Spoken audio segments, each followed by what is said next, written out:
Breaking Bad is possibly one of my favorite shows of all time. Bryan Cranston and Aaron Paul are wonderful actors in that show, and I think the characters that they play as in that series is fantastic. I absolutely love the writing from Vince Gilligan. I absolutely love the editing, the cinematography of the show, and yeah, it's just fantastic. There have been other reviews of Breaking Bad before, and there's other channels and other videos that have done analysis of the series and kind of given their takes on it. And while I don't want to do that in this review, I want to simply talk about El Camino and the kind of lead up to El Camino and how it is a great epilogue for the series. Now, of course, the series Breaking Bad, it takes place, has about 5 seasons worth of content, and you learn about how Jesse Pinkman, played by Aaron Paul, meets Bryan Cranston's character of Walter White, and how they start making meth. Well, at the end of season 5, and I'm going to be going into spoilers, of course, we see that Jesse Pinkman is held in captivity by a group of neo-Nazis and is rescued, basically, by Bryan Cranston's character, Walter White, and he dies at the scene in trying to save Jesse Pinkman.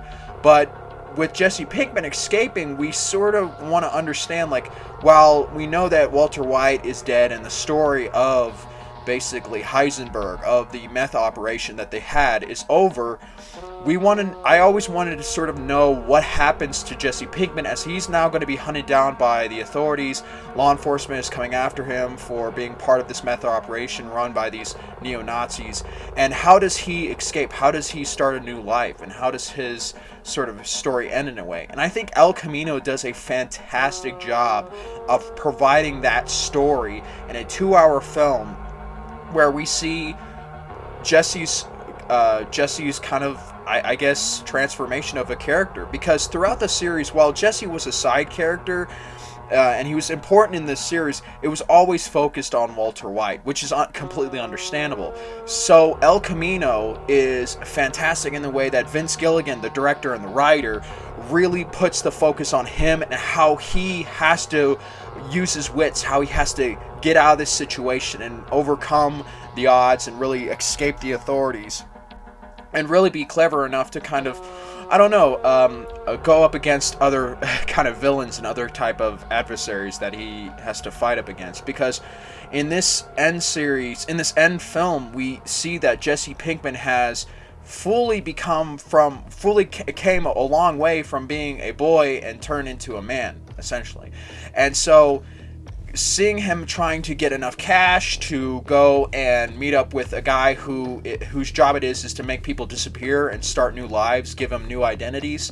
The process of which we see him having to go through all these struggles, meeting up with his friends, having to switch cars, having to acquire large sums of cash. And then at the end of the film, there's a really greatly shot shootout between Jesse Pinkman and these guys who are a bunch of scumbags who've taken a large amount of money from one of the dead neo-Nazis characters' place, and he is in possession of it, and Jesse Pinkman needs that cash. He needs that money back, and he kind of engages them in this great shootout scene, which was wonderfully shot. That's one thing that I really loved about this movie too, is that, like the series, it's great in the sense of its editing is fantastic. The way it depicts the setting is always great. I think Vince Gilligan knows how to make the setting a character in it of itself and capture it on whether it's digitally or on film in a wonderful, beautiful way. I mean, this movie really looks great. It's fantastic, the type of camera that he used, the way that he edits scenes, the way that he also cuts back from the present to the past, so they kind of blend together seamlessly in a way that they give you information of, okay, this is why Jesse is going to this guy's place to get money, this is why he is encountering these guys, or this is why he's doing this, and so on and so forth. It all makes sense in this movie, and that's where I think Vince Gilligan does a fantastic job. There are scenes in this movie where it does drag out, and I think that's because it's trying to justify the runtime of 2 hours. Again, it's a movie, and in a way, it has to also be very much a finale long episode, and that's how I feel of it. It's something that you watch at the conclusion of watching all 5 seasons of Breaking Bad. It's an addition to that. It's a necessary epilogue for that series. So when you're watching this movie, you can't really watch it stand alone. And that's okay. There's always been sort of movie tie-ins before with shows. I mean, there's countless examples of this. But you have to kind of keep that in mind, that this is, while it is a movie, it feels, and it's necessarily more a longer conclusion, a longer concluding episode to this series. And that's what I really like about it. And in a sense, again, it's focusing on Jesse Pinkman. And this is the character that I've grown to love throughout the series, as I've grown to hate Walter White in Breaking Bad. As he turns into a villain, we see Jesse going through so much adversity, and he is going through so much struggle and pain and torture as he's held in captivity basically as a slave by these neo-Nazis.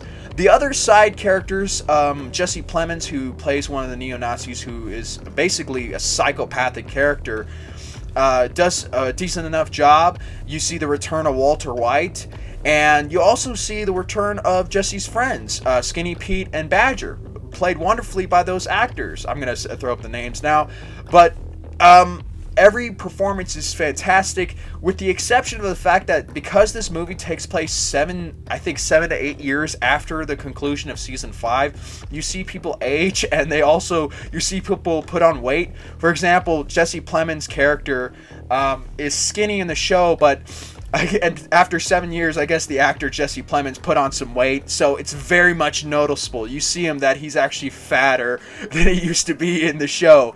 Another thing that was pointed out when Bryan Cranston makes an appearance in this movie, you can tell the makeup that was used on his head, because in the series he always shaved his head, but in this you could see that they basically put a layer of makeup over his hair, and it looks like a bulging head basically. But while people have pointed that out about his makeup on Bryan Cranston, the thing is, I don't see it as much of a huge issue in comparison to how I could tell that Jesse Plemons really put on a lot of weight. I think that's more of a kind of a huge distraction. But regardless of that, regardless of Aaron Paul, you could tell that he also, the time period between the finale of season 5 and this movie, he also put on weight. He's a little bit of a thicker guy. It's not that big of a deal to me. It's not that big of an issue. It's just a minor nitpick in my opinion. But overall, I think El Camino is really a fantastic epilogue, and I'm really glad to see all these characters that we've seen throughout the series make a return, make it basically cameos. And it's wonderful to see, again, Jesse Pinkman having to figure out on his own, without any assistance, how to get out of this situation as he's being hunted down by the police. And it's wonderful in that sense, and I'm glad that they gave him this story, this 2-hour-long movie, as I think that Vince Gilligan, while he knew that this wasn't absolutely necessary, a lot of the Breaking Bad fans would absolutely love this movie, and we do. So yeah, absolutely check it out. If you haven't seen the Breaking Bad series, I am asking why, because it is a fantastic show. The acting, the performances, shoot, even the scenes where you see Vince Gilligan edit like time-lapse of Albuquerque, New Mexico, he really knows how to shoot the city in such a beautiful way. There's so many stunning shots of that city in that show, and also in like Better Call Saul as well, which I highly recommend people check out as well. I haven't finished Better Call Saul yet, but I gotta get to that. But Breaking Bad and this movie, El Camino, they're fantastic. I can't say any more of the praises, because that's all I'm going to be continuing to do. Just praise this film over and over again, as it's really great.